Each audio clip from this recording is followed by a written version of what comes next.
Fala galera, está começando mais uma edição do 4 na Linha Podcast.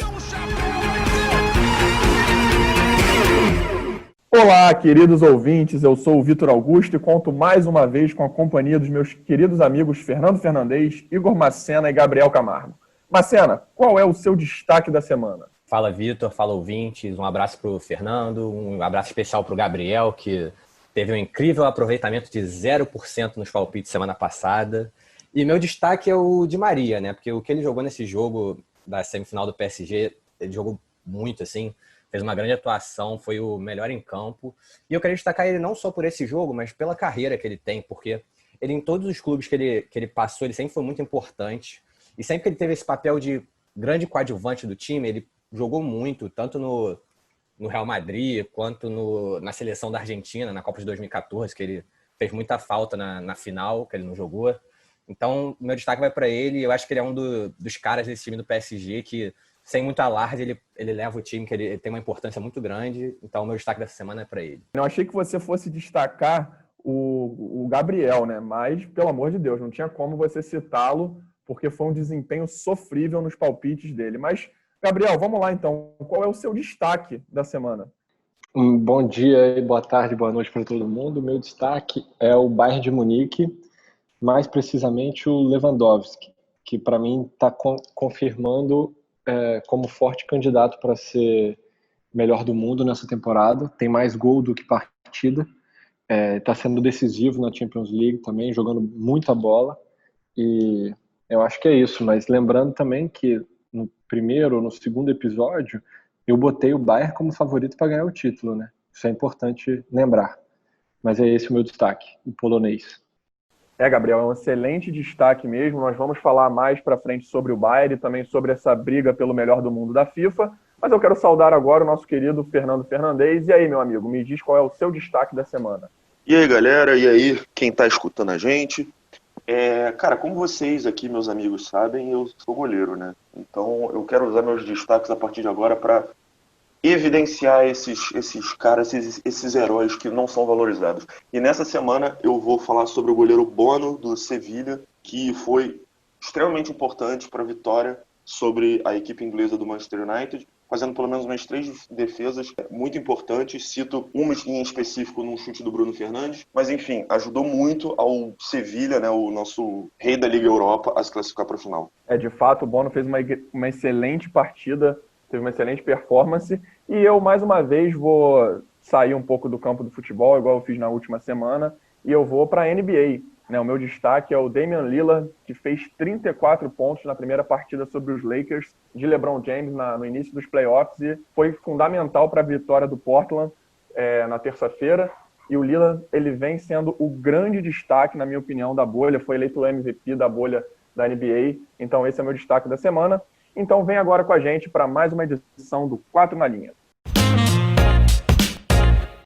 Nesta edição do 4 na Linha, nós vamos debater sobre as finais da Liga Europa, da Champions League e sobre o começo dos playoffs da NBA.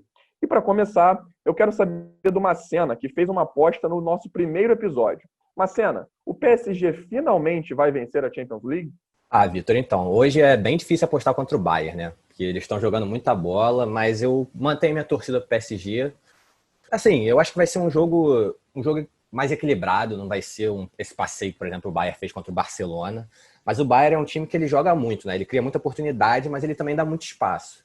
Só que o Barcelona estava numa fase horrorosa, todo mundo já sabia que não tinha muito para onde ir, e acabou tomando aquele passeio, o time mostrou uma animosidade assim, muito grande.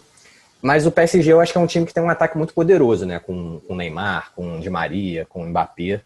Então eu acho que ele vai ter que aproveitar isso, porque o Bayern eu acredito que ele vai ter o controle do jogo, ele vai ter a bola no pé, porque o meio-campo dele é muito mais forte, tem jogadores muito mais qualificados, só que o PSG, eu acredito que ele, no geral, assim, no time como um todo, ele é melhor, ele tem jogadores tecnicamente mais capazes.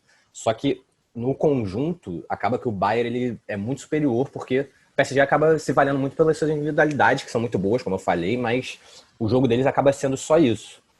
E eu acho que o PSG tem uma chance jogando dessa forma que eu falei, nas suas individualidades, Mas eu tô torcendo pro PSG, como eu falei, mas eu acho que o favorito é o Bayern. Sim.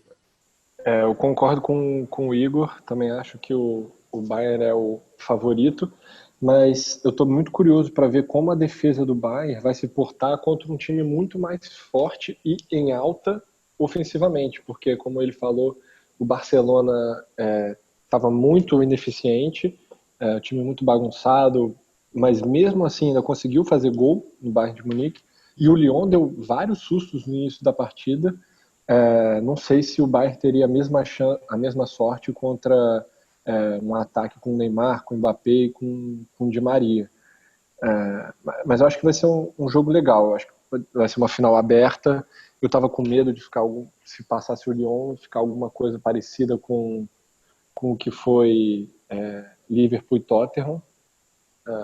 Um time respeitando muito o outro.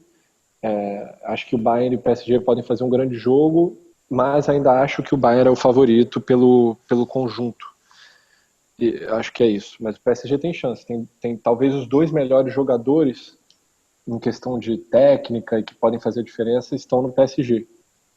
Mas vamos ver quem sai com a melhor. Mas para mim o Bayern é o favorito. Eu acho que também o Bayern é o favorito para essa decisão. O Bayern, na verdade, vem jogando, para mim, o melhor futebol desde a volta da pandemia. Né? A equipe fez o campeonato alemão, né, ele estava equilibrado até a volta da pandemia, e a partir dali o Bayern simplesmente passou o trator por cima de todos os adversários, ganhou com tranquilidade. Naquele duelo contra o Borussia Dortmund, que podia ter alguma esperança ainda para o campeonato, o Bayern acabou vencendo a partida e ali acho que liquidou o campeonato, acabou ganhando também com tranquilidade a Copa da Alemanha e vem fazendo uma temporada incrível na Champions League também, com os números do Lewandowski principalmente, o Miller em termos de assistência. A equipe está muito bem, a equipe está vindo muito forte, mas de fato eu acho que um aspecto até interessante para essa final pode ser até eu acredito num ritmo bem acelerado de jogo, né? Que se você for ver, tem jogadores rápidos dos dois lados e até uns duelos ali do Mbappé contra o Davies, né? Dois jogadores muito rápidos, esse duelo em si pode ser um duelo até bem interessante. E eu queria trazer o Fernando um pouco para a conversa, querendo saber também a opinião dele, né, sobre essa decisão entre o PSG e o Bayern, e que ele até falasse um pouco mais também, ele vinha falando do Bayern ao longo desses últimos episódios do 4 na linha, eu queria que ele trouxesse um pouco também a visão que ele tem sobre o Bayern nesse momento. Vitor, o Bayern é uma máquina, né, cara? Ficou muito claro pra gente que o poderio ofensivo do Bayern é gigantesco. Nenhuma equipe ainda conseguiu entender como segurar eles. O Lyon, apesar de ter apostado nas últimas partidas num sistema defensivo forte, com uma linha de 5 lá atrás, não conseguiu segurar. Mas, assim, mas apesar disso, por exemplo, na partida de ontem com o Lyon, a gente ainda pôde ver o Lyon ainda conseguindo fazer algumas jogadas, por mais que tivesse ainda muito desorganizado, o Lyon ainda na velocidade ainda conseguia superar a defesa do Bayern, que era muito alta, mas com velocidade. Uma coisa que o PSG tem com o Mbappé, então talvez o PSG consiga explorar essa defesa do Bayern. Pode fazer algum barulho, pode fazer alguma coisa, mas acho bastante difícil que o PSG consiga vencer. A gente vê no Bayern jogadores que estão muito bem, como o Davies, como o Gnabry.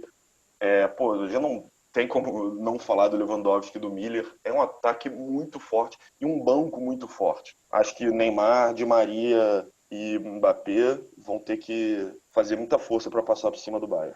Eu queria só relembrar também que a gente tem que destacar que é um jogo único, né? E muitas vezes, quando a gente tem um jogo único assim, os times se valem muito pela individualidade. Assim, o jogador diferente, ele acaba surgindo nesses momentos. Eu acho que o PSG ele tem uma capacidade maior nesse sentido, como eu falei antes, de ter jogadores melhores tecnicamente.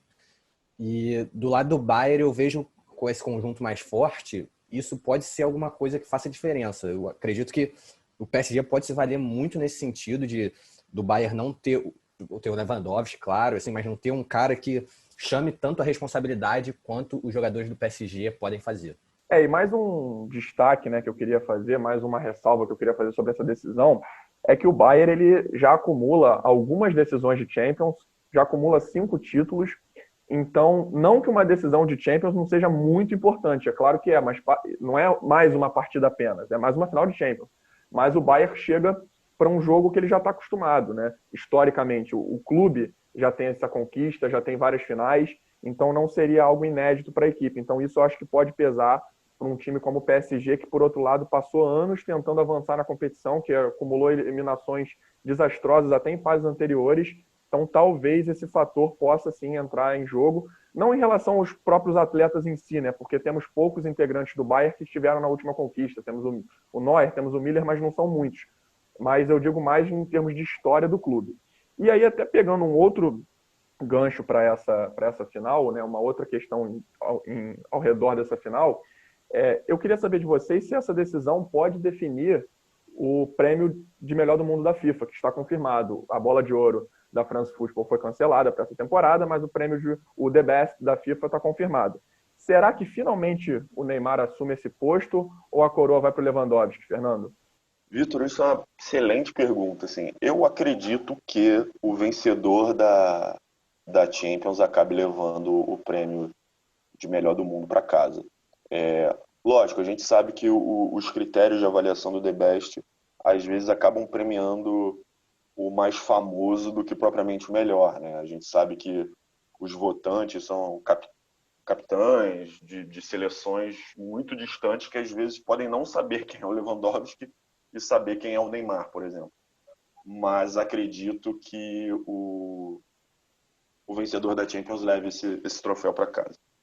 No caso, eu acho que o Bayern deve ganhar, então acredito, torço muito para que seja o Neymar, mas acredito que o Bayern ganhe e por isso vá para o Lewandowski. Eu também acho que o Lewandowski é o favorito, não só pela Champions, mas até pelos números. O Neymar fez 26 jogos só na temporada. Querendo ou não, é muito pouco para avaliar. Eu acho que uma forma dele garantir o prêmio da FIFA era ter uma atuação muito boa na final e conquistando o título. Isso com certeza pesaria. Mas eu acho que analisando a temporada toda e não só o jogo final, eu acho que o Lewandowski merece o prêmio de melhor do mundo. Os números dele são absurdos, são 55 gols em 49 jogos, e ainda tem 10 assistências. Então, um cara muito participativo e jogou a temporada toda. O Neymar, você ainda pode tirar essa parte, porque 26 jogos é muito pouco, né? Não foi nem o campeonato francês inteiro, por exemplo. Então, eu acho que o Neymar tem chance, principalmente se ele for decisivo na final. Mas eu acho que o mais merecido seria o Lewandowski, mesmo perdendo a final da Champions League. Eu já tenho uma visão um pouco diferente de vocês. Eu acho que mesmo se o Neymar não ganhar essa final, ele pode ser eleito ainda o melhor do mundo, porque a importância que ele tem para esse time do PSG, da forma que ele chegou na final, aquele jogo que ele fez contra a Atalanta, que foi uma das melhores atuações que eu já vi do Neymar, assim, individuais. E ele, nesse momento, está mostrando que ele é um grande jogador que está fazendo uma diferença muito grande para um time que não tem muito... não tem um papel muito grande na história do futebol, e é um time que a gente pode considerar assim, pequeno, né, de história no futebol mundial. Então eu acho que o Neymar ele chegou no momento que ele já está mostrando para o mundo que ele é um dos maiores jogadores de agora, assim, da nossa época, e que tá assim, se colocou, pode sentar na mesma mesa de Messi, Cristiano Ronaldo. Então eu acho que isso para uma eleição da FIFA, que nem o Fernando falou, assim, que tem muita gente que ou já ouve o nome do Neymar, já coloca ele, porque sabe que ele joga muito, mas sem saber muito como foi a temporada dele. Então eu acho que o Neymar ele tem uma grande chance, mesmo não sendo campeão da Champions. E o Lewandowski fez uma temporada fantástica, um grande centroavante, assim, fez muitos gols, números espetaculares. Mas eu acho que como jogador, assim, como importância para um time, como protagonista de um time que chegou numa final da Champions, eu acho que o Neymar ele tem chance, sim. Eu acredito também que a Champions vai decidir, já era algo que a gente falava há algum tempo, né? A gente até colocava o De Bruyne também nessa discussão, caso o Manchester City avançasse mais na competição. Infelizmente, para o De Bruyne, né? O Sterling jogou a chance dele, o jogo foi no José Alvalade, e o Sterling jogou a bola lá no Estádio da Luz, na partida contra o Lyon, e aí fazendo até um parêntese aqui, não é a discussão, mas não é possível, com a importância que ele tem para o City, a quantidade de gol inacreditável que o Sterling perde, mas isso é para uma outra discussão futura. Mas eu também acredito que essa decisão da Champions pode definir porque isso que o Fernando falou é muito verdade. Com o método de eleição da FIFA, né, com muitos capitães de seleções, até muitas vezes muito periféricas, o jogador que tem muita fama, ele acaba se destacando nessa eleição, né? Acredito que até esse fator colaborou em muitos anos para Messi e Cristiano Ronaldo, até naquelas temporadas que a gente falava, pô, mas será que esse ano não teve um outro cara um pouco melhor? E dava Cristiano ou Messi. Eu acho que esse fator de conhecimento, né, dessas figuras ela é um fator muito forte, muito significante nessa análise, mas acho que a grande chance do Neymar, né, acho que a principal oportunidade dele desde que ele se transferiu para a Europa, sempre foi o sonho dele, mas o Lewandowski, ao meu ver, fez uma temporada mais completa também numa liga, apesar do Bayern dominar a liga alemã, eu acho uma liga bem mais forte, bem mais relevante do que a liga francesa, então acho que isso também tem um peso nessa discussão. Então, e esse negócio que você falou do Messi Cristiano Ronaldo, que muitos anos foram eleitos só pelo nome, que eu acho que é uma coisa que pode levar do Neymar também, porque em nível de patamar de jogador, assim, como eu falei, o Neymar tá nesse nível, eu acho que o Lewandowski ele não chega lá. Ele é um grande jogador, é um grande centroavante, assim, é um dos melhores que a gente vê hoje em dia, mas eu acho que ele não consegue chegar nesse nível. Ele não tem... O futebol dele não é para chegar num nível tão alto assim. Então, eu acho que o Neymar pode ser ajudado por isso também.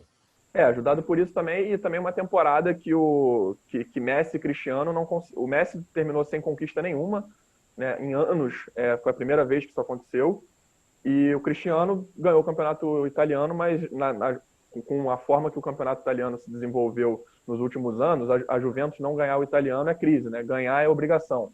Então não teve perdeu a final da Copa da Itália, que vinha ganhando também consecutivamente, acabou perdendo esse ano. Então não avançou na Champions League, não foi nem para essa fase final lá em Lisboa. Então eu acredito que a falta de conquistas desses dois nomes, né, conquistas mais relevantes desses dois nomes, abriu espaço. E então, de fato, é a grande oportunidade do Neymar, que, ao meu ver, concorre com essa temporada incrível do Lewandowski. E falando até um pouco mais detalhadamente do Lewandowski, o Fernando separou alguns números para a gente analisar um pouco mais o jogador polonês. O Gabriel agora há pouco falou, né, como o Neymar jogou menos partidas esse ano, né, foram 26 partidas do Neymar. E aí eu trouxe só os números do Lewandowski, só para a gente poder comparar.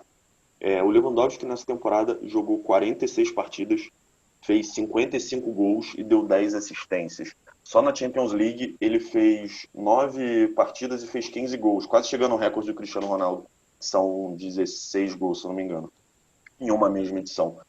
Então, a gente consegue ver um número grandíssimo de gols em relação ao número de partidas e como os números dele são mais impressionantes do que os do Neymar. E talvez isso acabe pesando na escolha do melhor do mundo.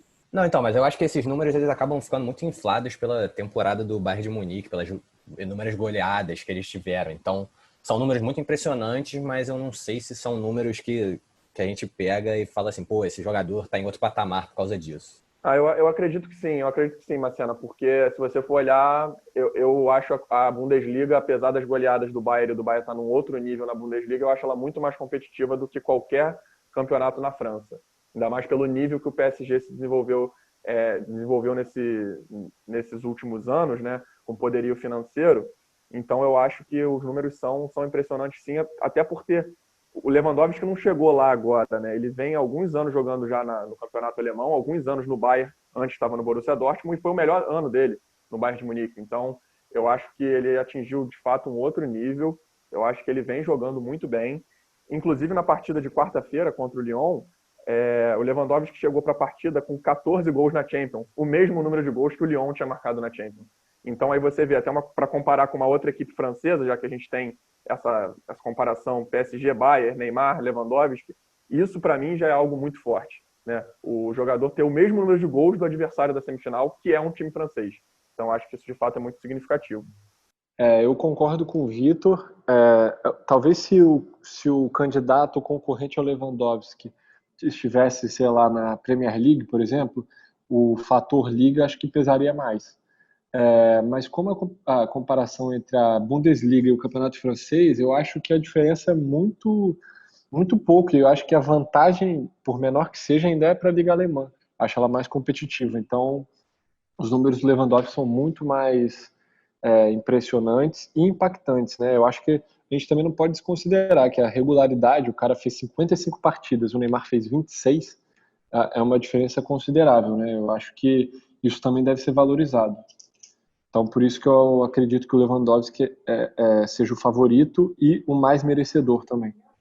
Nos resta aguardar agora para ver essa decisão e para ver se essa decisão lá na frente vai ter de fato impacto na decisão, no prêmio de melhor do mundo da FIFA.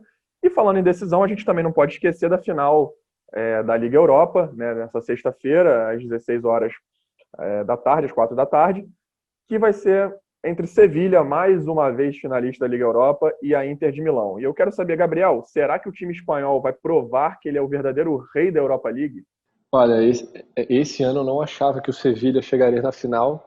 Eu achava que ele pararia no Manchester, mas tem alguma coisa ali naquele clube que é impressionante. Sai treinador, volta treinador, muda treinador, sai jogador, contrato, o time enfraquece, o time melhora.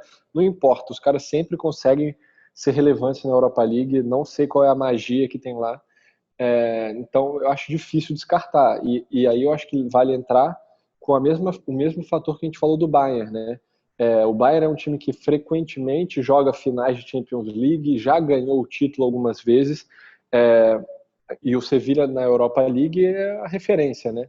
Então é um time que está acostumado a jogar a Europa League, está acostumado a jogar a final, sabe como funciona a competição, então eu acho que o peso é muito menor para conquistar o título. A Inter é o contrário, eles começaram o campeonato italiano meio que desafiando a Juventus, parecia que esse ano teria condições de brigar, a Juventus estava muito mal, então todo mundo meio que criou, agora acho que a Inter vai, o time tá bom, Antônio Conte, Lukaku, Lautaro, o time estava organizado, e não foi, então acabou que você criou uma pressão ainda maior para a Inter de Milão conquistar um título nessa temporada.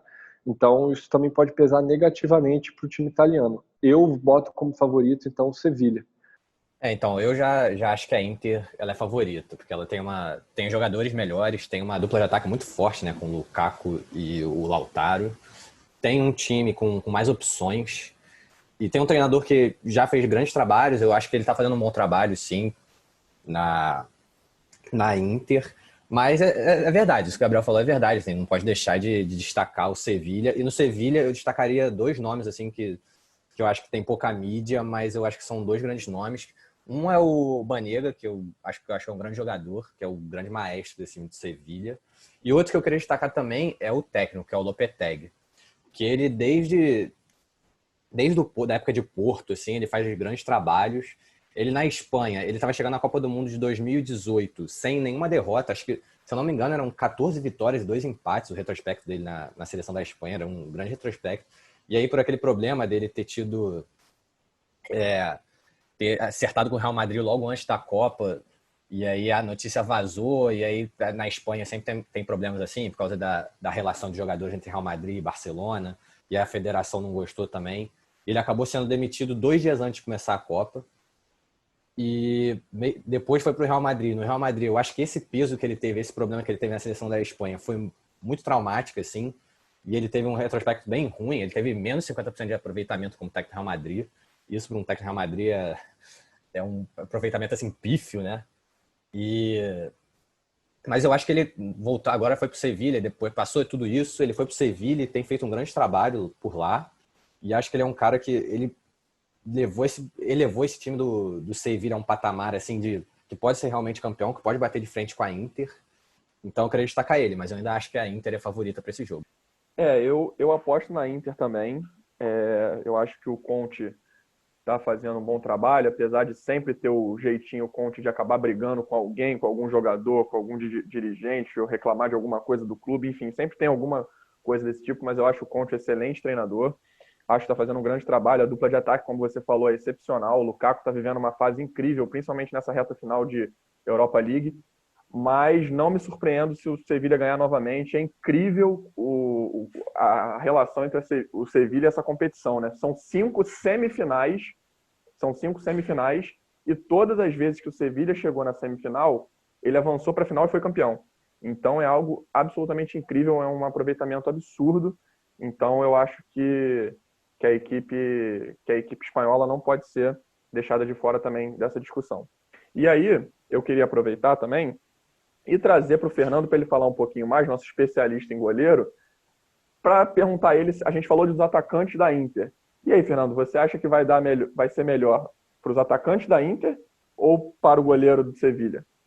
Olha, por mais que o meu destaque dessa semana tenha sido o Bono, que agarrou muito contra o Manchester United, eu acho que a dupla de ataque da Inter tem feito uma temporada excelente. Lukaku e o Lautaro estão na temporada mais goleadora da carreira deles. O Lautaro chegou agora a 21 gols esse ano. Então, assim, e o Lukaku vendo uma partida agora que ele, fez 3 gols, jogou muito. Acho que vai ser difícil pro Bono segurar. Acho que o ataque da Inter é melhor do que o ataque do Manchester. Então, acho que nesse caso dá a dupla Lukaku-Lautaro. Não, só um fato que eu esqueci de comentar na hora que eu falei do Banega, que é a despedida dele do Sevilha também.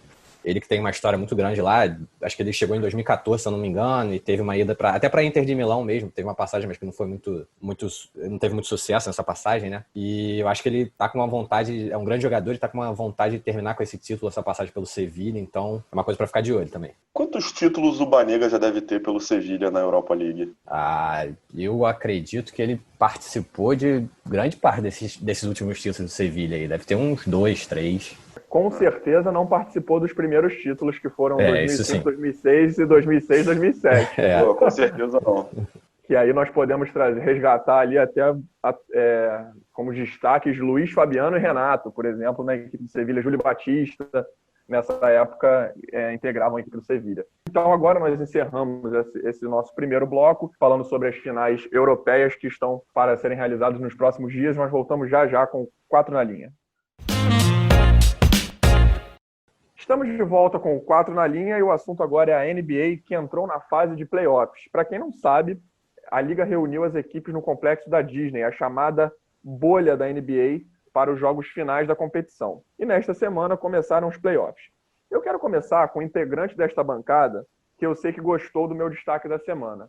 Macena, o que está jogando o Damian Lillard é sacanagem, né? Vitor, eu gostei muito do seu destaque, porque o Lillard está jogando muito, está sendo chamado de o MVP da bolha, né?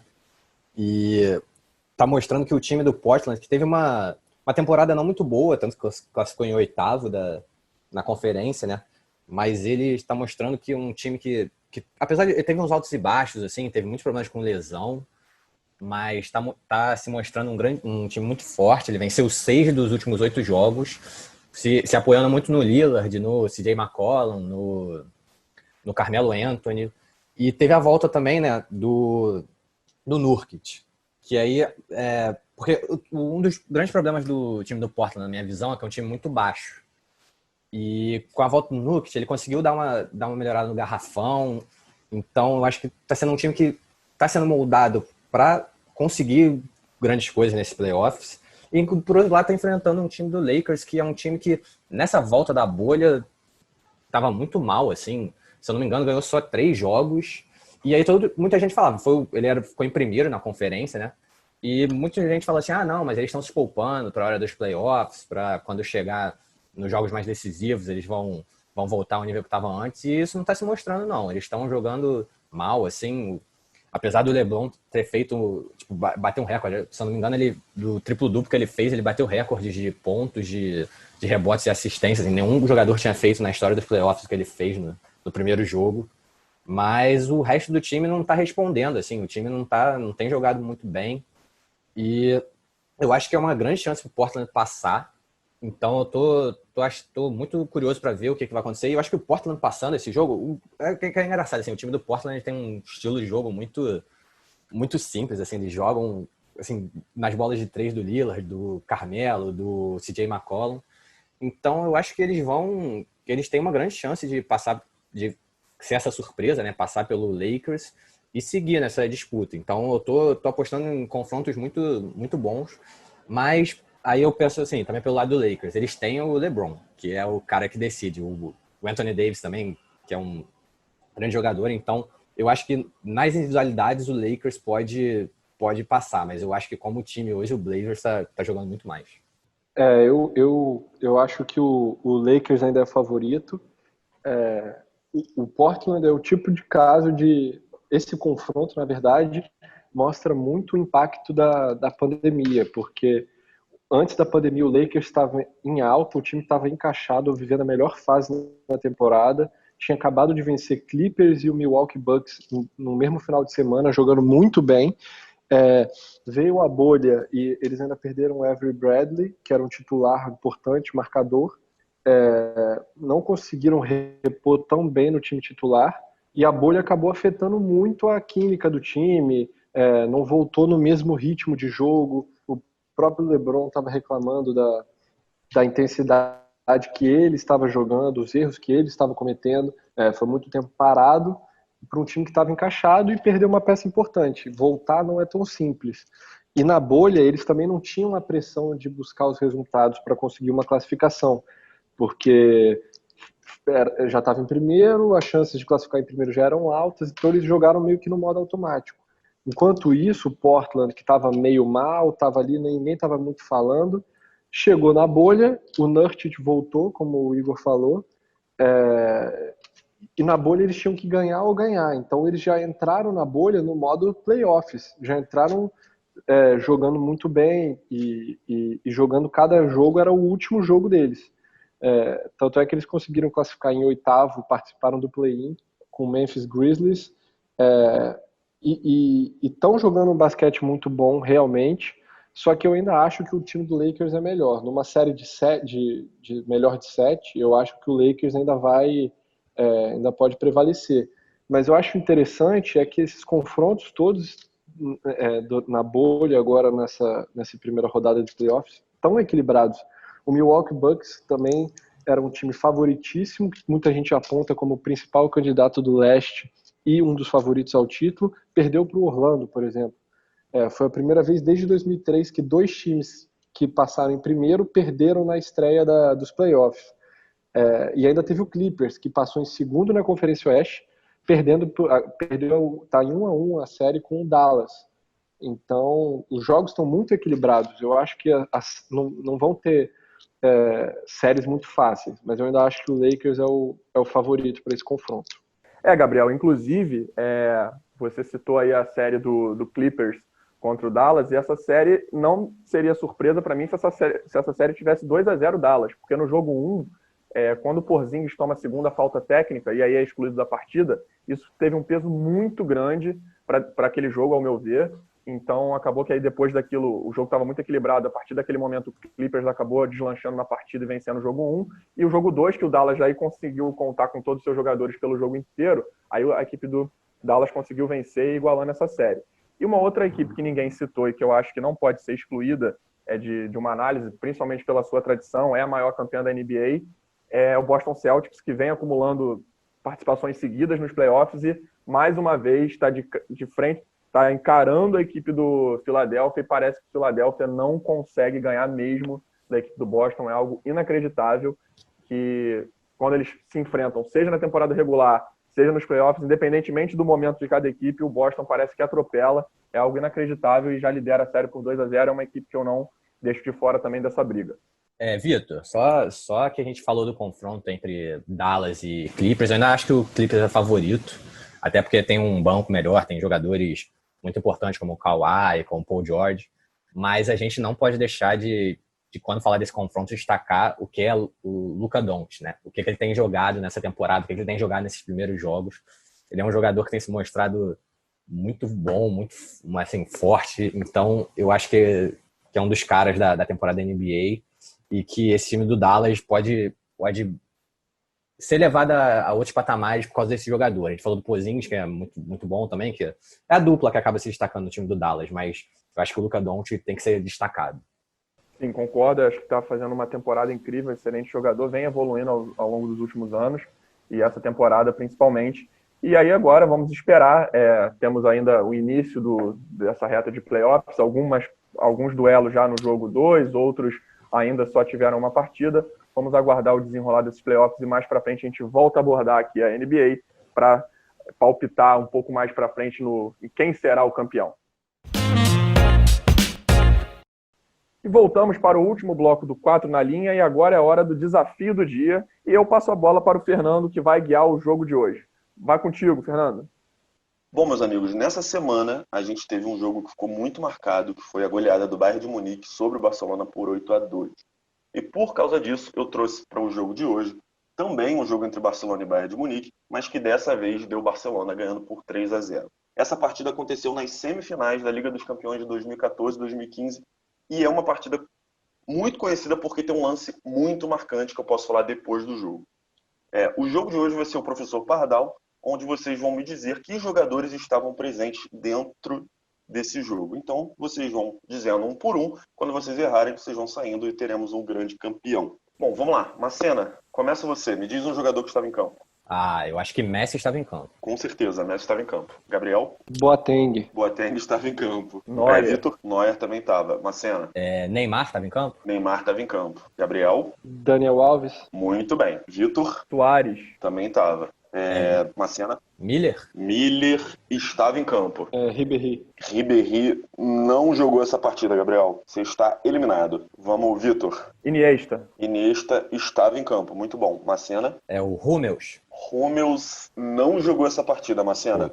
Vitor, você tem que acertar mais um e você é o grande campeão. Deixa eu pensar então, eu estava com ele na cabeça agora. Cara, eu vou arriscar aqui. Robin. Não, o Robin não jogou essa partida, Vitor. Puta que merda. E agora? Tem mais uma chance? Eu tenho mais uma chance, então? Então o Macena tem direito a mais um chute. Então eu vou de Piquet. Piquet estava em campo. Vitor, é contigo. Eu vou de Thiago. Thiago Alcântara estava em campo. Eu ia chutar ele na outra. Eu vou de Lan. Lan estava em campo? O Lan estava em campo, jogou no meio campo nessa partida. Eu vou de Rakitic. Sim, Rakitic estava em campo. Macena? Eu vou de Busquets. Busquets também estava. Tá difícil hoje, hein? Vai, Vitor. Tá difícil, cara. Eu vou de... Então, já que o Lan estava no meio campo, eu vou arriscar. Eu vou de Rafinha. Muito bem, Rafinha jogou essa partida. Macena? Eu vou de Ter Stegen. Muito bem, também era o goleiro do Barcelona nessa partida. Então vai, Vitor. Cara, agora ficou bem difícil, mas eu vou de... Eu acho que ele já estava por lá, então eu vou de Lewandowski. Lewandowski jogou essa partida também. Macena? Putz, agora também complicou pra mim. Eu vou de Jordi Alba. Alba jogou, muito bem. Vitor? Agora complicou ainda mais. Eu vou ter que arriscar um que eu não sei se já estava, mas vamos embora. Alaba. Não, Vitor, o Alaba não estava em campo. Macena, então você é o grande campeão do dia. Queria dedicar essa vitória para minha família, minha primeira vitória nos nossos jogos. E é isso aí, galera. Muito bom estar com vocês novamente nesse podcast. Espero que os ouvintes tenham gostado. E é isso aí. Só relembrar que eu falei que essa partida teve um lance marcante, que foi o drible do Messi em cima do Boateng, que fez ele cair estatelado no chão. Eu não lembrava dessa. Sim, de fato, Marciana, joga no YouTube, por favor. Não, eu lembro do lance. Eu lembro do lance, eu não lembrava que era essa partida. Mas o Gabriel, ele mostrou que não está, de fato, vivendo uma boa fase. Além de zerar os palpites, ele até desapareceu daqui, porque saiu do jogo quando o time ainda estava no aquecimento. Vocês roubaram aí? Vocês erraram e ficam voltando? Todo mundo recebe segunda chance, eu não recebi, pô. Não, mas você errou e aí nós acertamos, e aí depois que erramos, e aí, como os dois erraram, continuou, entendeu? Você não quer os joguinhos, não, Gabriel? A gente confirmou a sua eliminação. A gente confirmou a sua eliminação. Vou entrar no STJD. Galera, foi um prazer estar aqui, ter falado novamente com vocês. Na semana que vem a gente grava mais uma edição do 4 na Linha, já com os vencedores das competições europeias, com os playoffs da NBA um pouco mais pra frente e com muitas outras novidades também do mundo esportivo. Foi uma honra contar com vocês. Continuem nos acompanhando e grande abraço. Deu um chapéu, bateu! Rubens Barrichello do Brasil! Vamos que é prata, Brasil! Na perna esquerda, ele está parado!